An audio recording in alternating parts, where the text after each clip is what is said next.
Bu ko'rib turganingiz gvazdika, ya'ni qalampir munchoq, rozmarin va chesnok. Bu uchovi birlashsa juda ham kuchli shifobaxsh vositaga aylanadi. 7 kunning ichida immunitetingizni super darajaga oshiradi.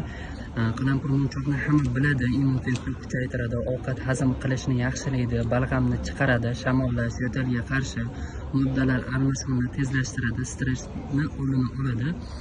Qon aylanishini yaxshilaydi. Endi rozmarinning foydali xususiyati asab tizimini tinchlantiradi, stressga qarshi, xotira va diqqatni oshiradi, miya faoliyatiga ijobiy ta'sir qiladi, yurak faoliyatini qo'llab-quvvatlaydi, yallig'lanishga qarshi ta'sir qiladi, masalan, artrit yoki og'riqli joylarga, jigarni tozalab, yog'larni eritadi.